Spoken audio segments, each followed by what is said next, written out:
So this is the workspace for Adobe Animate CC.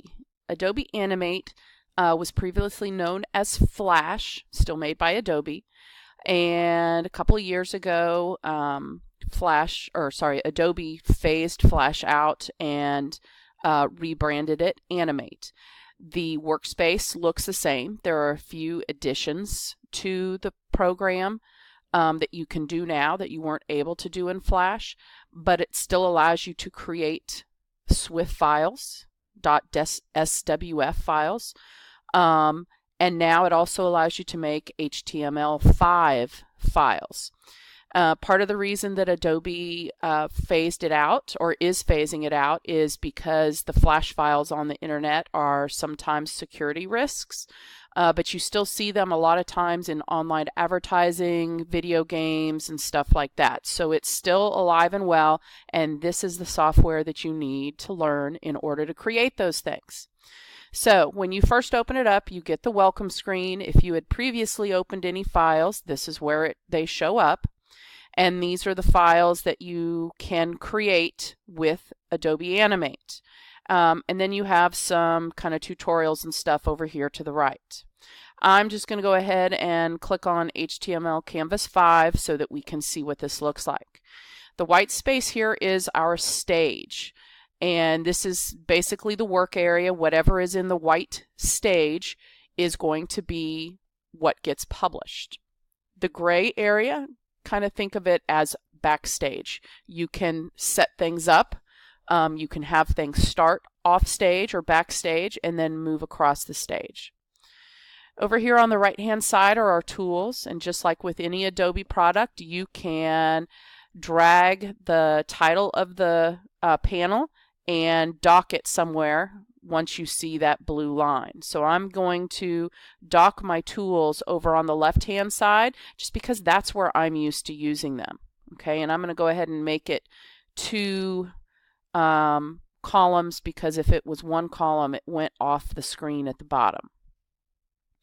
Here we have our properties, and the properties can change depending on what tool you have selected and what you have done on the stage.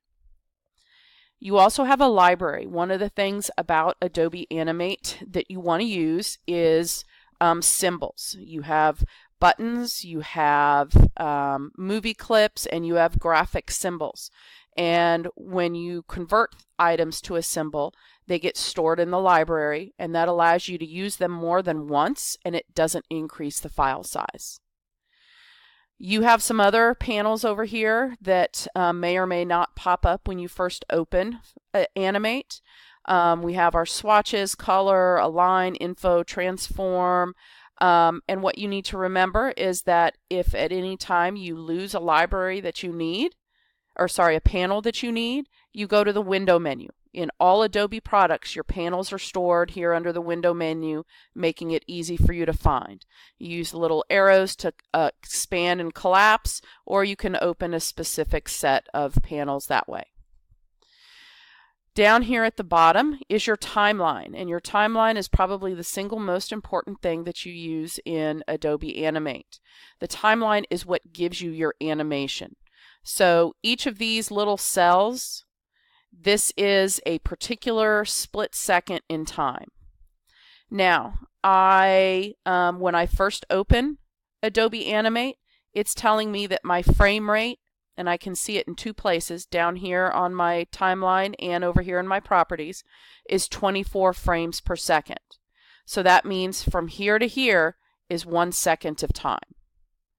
Okay, now you can obviously change that. The higher the number, the smoother your animation runs, but it also increases the frame rate, also increases the file size. However, if you make your frame rate smaller, thinking, oh, I don't want to draw that much, so I'm just going to make it 8 frames for a second, that makes it more jumpy, okay, and it's not as good a quality of an animation. So typically somewhere around 20 to 24 is the suggested frame rate that you use. Also, for your stage, Notice that you can change the size and the width and the height of your stage. You can keep it in proportion by clicking on the little lock there. It's done in pixels. There are some advanced settings that you can do, such as anchoring if you're changing the style, and you have your stage color. Okay, so it doesn't actually have to be white. You can give it a background color. Down here on the timeline again, each one is a frame. Each cell is a frame. And anytime you put something new or make a change on your stage, you get a solid circle. That solid circle, like you see here, that makes it a keyframe because something key or important is happening. Okay? Now, let's say that you insert a keyframe, but there's nothing in it. Notice how that is a outline of a circle.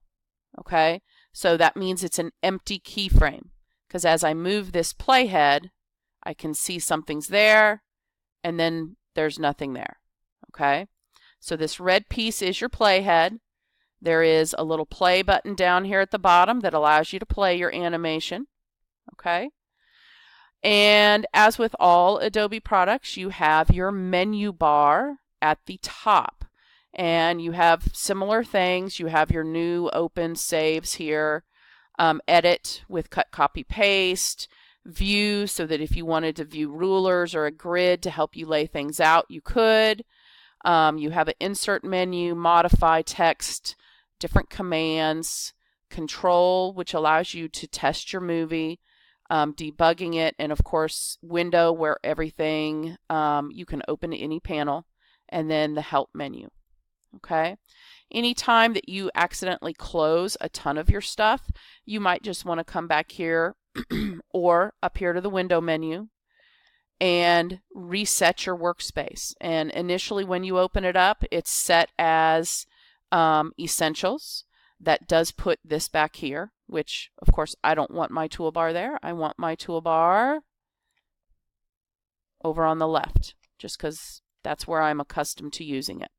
Okay, so I am going to move it back there. Again, I'm putting it in 2 columns just because one column, notice my screen is too small. Your screen might be big enough for 1 column. My screen on this computer is not big enough for 1 column, so I've got 2. Okay, so that is your Adobe Workspace in a nutshell.